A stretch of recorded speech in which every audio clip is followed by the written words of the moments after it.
से चांदणे जरा से ऊनही, जरा से दूर स्वप्न ते जवळ असूनही, जरा जरा से चांदणे जरा से ऊनही, जरा से दूर स्वप्न ते जवळ असूनही, कधी असा कधी तसा प्रवास हा तुझा, स्वतःच मार्ग हो कधी स्वतःच हो दिशा, दिल्या घरी तू सुखी रहा,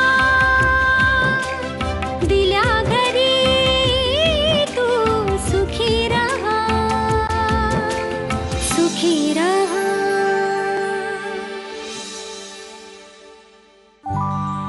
चल, खूप झाला अभ्यास. I got to go now. Okay. हे बघ वृंदा, परवा तुझं लग्न आहे आणि तेरवा आपली परीक्षा. त्यामुळे उद्याचा दिवस हा खूप महत्वाचा आहे. उगाच असं भलतं सलतं काही विचार मनात आणू नकोस. कोणाचं कोणावर किती प्रेम आहे आणि कोणाचं नाही याचा विचार करून काहीच फरक पडणार नाही आहे. कारण जे व्हायचंय ते होणारच. बरोबर बोलतेस तू सायली. Bye bye.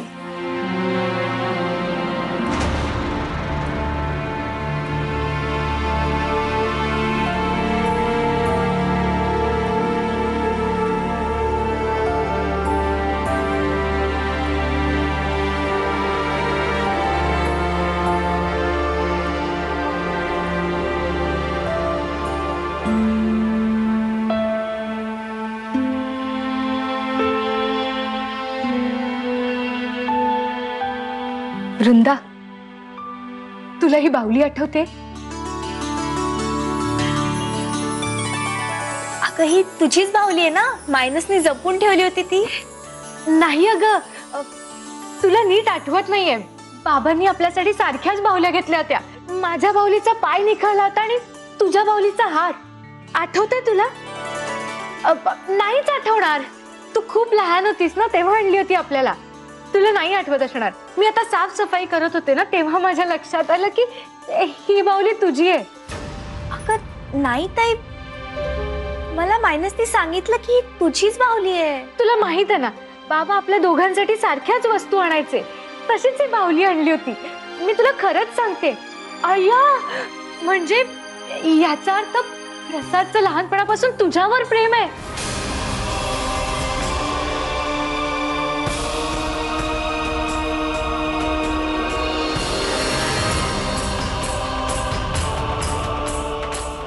काय काय बोलतेस तू ताई? अगं खरंच ही बाहुली तुझी आहे. म्हणजे प्रसाद लहानपणापासून तुझ्यावर प्रेम करतोय.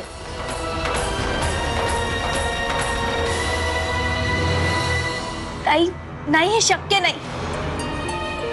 ही माझी बाहुली नाहीये. अगं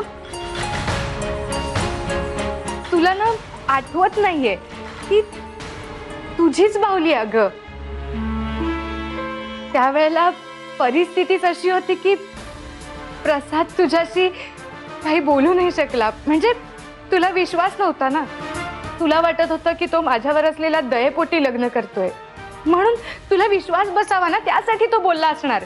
खरं सांगते वृंदा, तो हेच सांगायला आला असेल की त्याचं तुझ्यावर लहानपणापासून प्रेम आहे.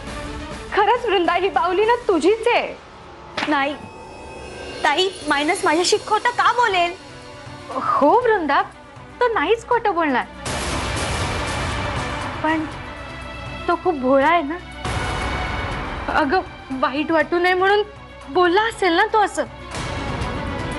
आणि तसंही आता बरं झालं ना. म्हणजे तो आता मनात संकोच न ठेवता लग्नाला उभी राहशील. आणि खरंच देवाचे आभार मानायला हवे की प्रसादला त्याचं लहानपणीचं प्रेम परत मिळालं. अगं ताई, पण मग त्या बाकीच्या वस्तू? अगं तुला माहित आहे ना, बाबा लहानपणापासून आपल्याला सारख्याच गोष्टी आणायचे. सारखे कपडे, सारखी खेळणी ना. आणि ह्या सगळ्या गोष्टी इतक्या सारख्या आहेत की त्या कोणाकडेही असू शकतात. तू वासाच्या रबराचं घे, वासाचा रब्बर. मी कधी अभ्यास केला होता? नाही ना. मग मी कुठे घेऊन जाणार होती तो रब्बर? बरोबर ना? आणि हो, तू हे सगळं प्रसादला सांगू नकोस. म्हणजे आत्ता काय किंवा लग्नानंतर काय, त्याला वाईट वाटेल ना. तुला माहित आहे ना, तो सगळ्यांची मनं जपतो. मग आपल्याला पण त्याच्या मनाचा विचार करायला हवा ना.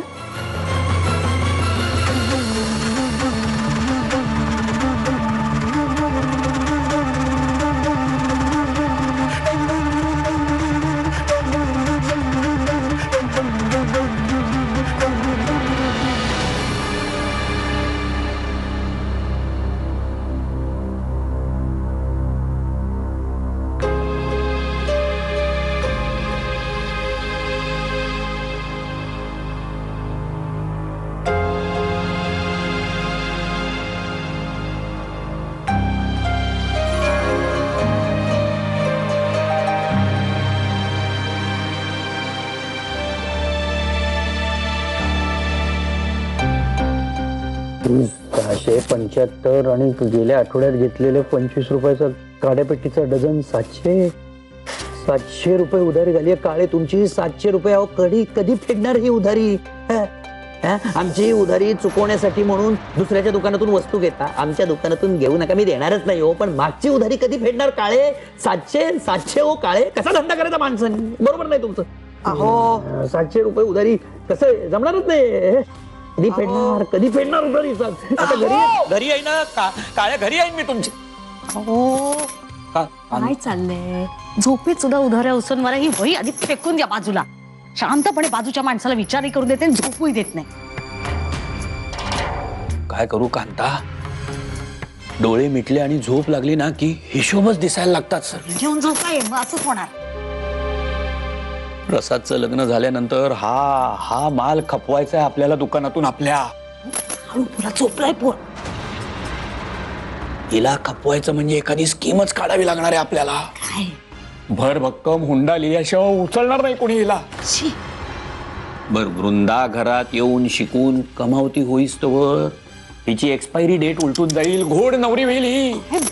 काही गरज नाही माझ्या लग्नाचं टेन्शन घ्यायची. माझा मी शोधेन नवरा आणि लग्न पण करीन. जमलं तर तुम्ही या फुकटचा आशीर्वाद द्यायला. मुस्काटा देईना ते. वा प्राची, आयुष्यात पहिल्यांदा शहाणपणाचं बोललीस तू. जा जा पळून जाओ, जा.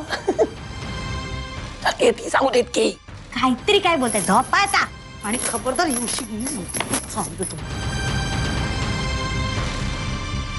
सदानंदराव, पोरीच्या लग्नाची काळजी करू नका तुम्ही अजिबात.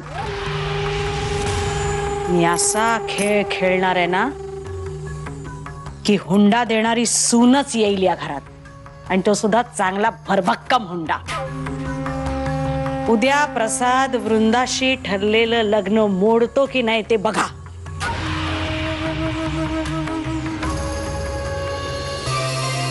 आई मी निघतो. अरे निघतो काय केदार? हे दूध कोण पिणारा? चल पटपट दूध प्यायचं आणि मग शाळेला पळायचं. मंगलाताई, अगो बाजूक हो चिवडो. ते तुम्ही कशाला त्रास घेतला? मी यांना पाठवलं असतं ना पातेला आणायला. त्रास किती? तुम्ही कोण परकी लोक असाच काय? नाही हो, पण तुमचं अख्खं कुटुंब किती हो आमच्यासाठी राब राब राबते ग बाई. खरंच काकू, आता आपल्याला हे लग्न थांबवता नाही येणार. बघते मी, त्यासाठीच इलय हैसर. आज एक शेवटचा चान्स घेऊन बघते. वृंदा हरीशच्या प्रेमाचं सांगून तर टाकते. मग बघूया तिका काय बुद्धी होता तर. सुधा काकू, अरे काय रे, तू शाळेत नाही गेला अजून? अरे शाळेला उशीर होतोय ना, जा पळ लवकर. हो जातो ग.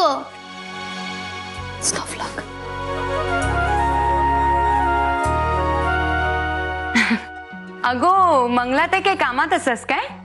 ती चिवडा डब्यामध्ये भरतीये आणि सगळ्यांच्या देण्या घेण्याच्या वस्तूंची लिस्ट पण करते. काही काम होतं का? म्हणजे बोलवू? नको नको, खरं तर मका तुझ्याशीच बोलूच. हा माझ्याशी? हय. मग बसा ना. वृंदे अगो म्हाका तुका खूप दिवसापासून सांगूचा हा, पण तुझ्या परीक्षेसाठी थांबलंय बघ. ही गोष्ट म्हाका खूप दिवसापासून माहिती हा. आपल्या लिंबूवाडीचो एक पोरगो तुझ्यावर खूप प्रेम करता हा.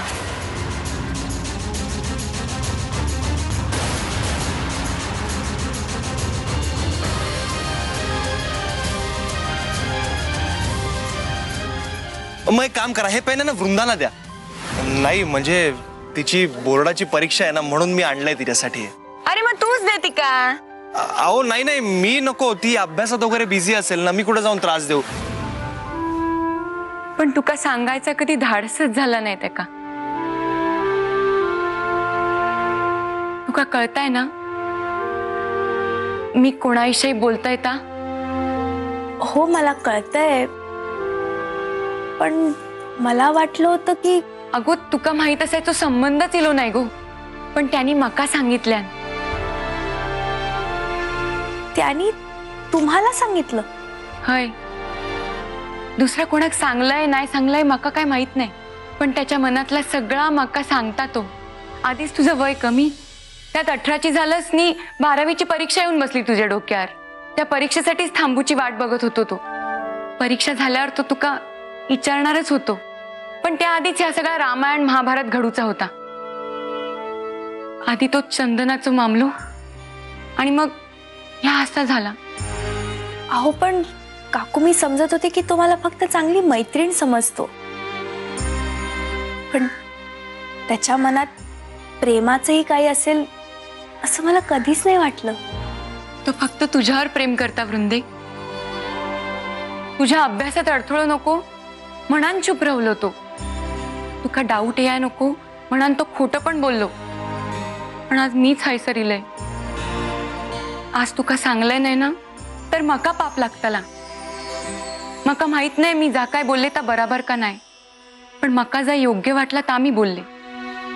नाही काकू, तुम्ही बरोबरच केलं. अहो सध्या या लग्नाच्या निर्णयामुळे माझ्याही मनावर खूप दडपण होत. काय करू काय नाही काहीच समजत नव्हतं, पण आता सगळं चित्र अगदी स्पष्ट झालंय. म्हणजे एखादा फॉर्म्युला कळल्यावर अनेक दिवसांपासून न सोडवलेलं सम एकदम येतं, अगदी तसं वाटतंय. खरंच थँक्यू काकू. मला थोडा वेळ एकटं राहायचंय, प्लीज. येते मी.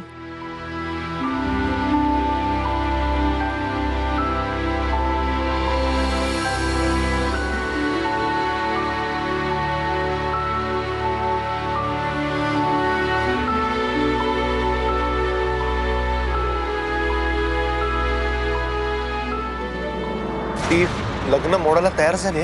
मका तरी असं दिसतं आधी ती प्रसादची बोलून घे आणि मग पुढे काय तर ठरवी.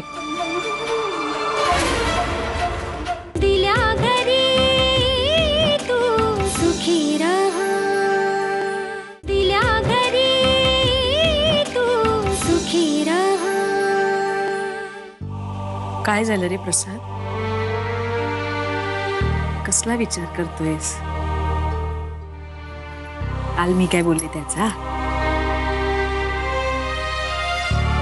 नाही काही नाही. हो रे बाळा, मला कळतं रे तुझी मनस्थिती, खरंच कळते. खरं हे आत्ता विचारायचं ना म्हणजे खरं चुकीचंच आहे, कारण अवघा एक दिवस उरलाय रे तुझ्या लग्नाला. तरी राहवत नाही म्हणून विचारते.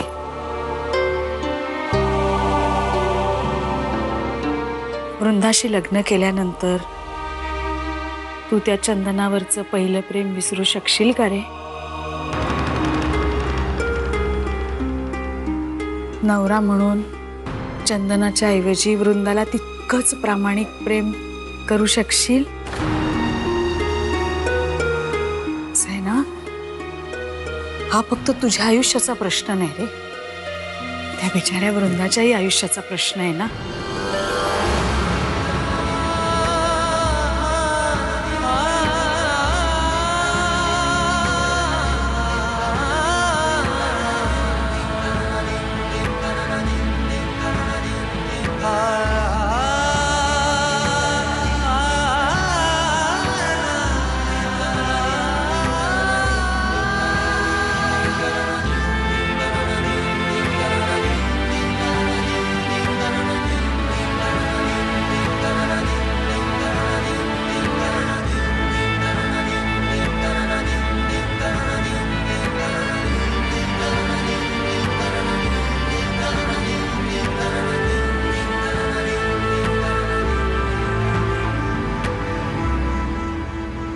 हरीश, इलस?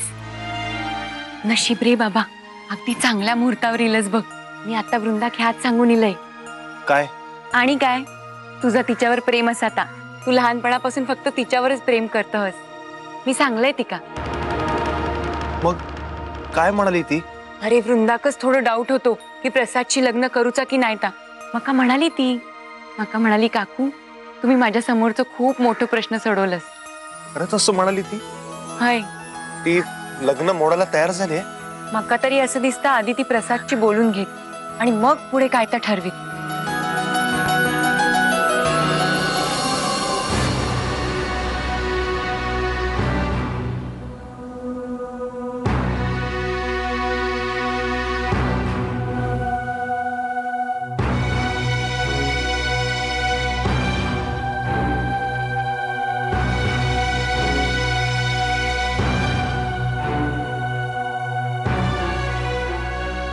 वृंदा तू? -2 मिनिट बाहेर येतोस, जरा बोलायचंय. हो. दिल्या घरी तू सुखी रहा, दिल्या घरी तू सुखी रहा. मोठ्या बहिणीवर खरं खुरं प्रामाणिक प्रेम असताना, म्हणजे लहानपणापासूनचं, धाकट्या बहिणीबरोबर लग्न करायचं हे असं, म्हणजे उद्या वृंदाला कळलं तर तिला काय वाटेल ना, नाही का?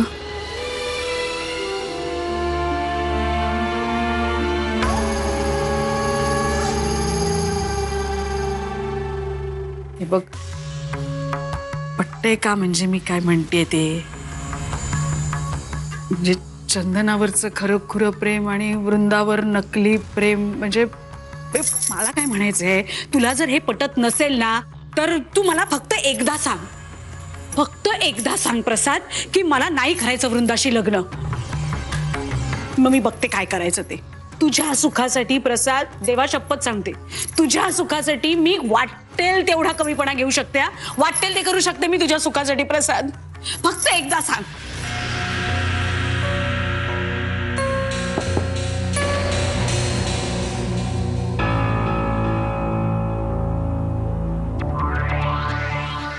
मी बघतो.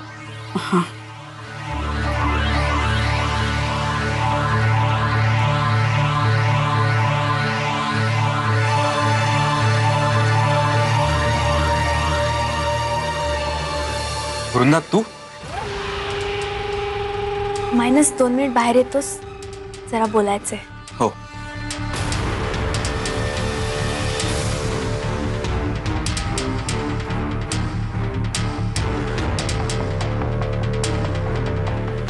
बोल ना.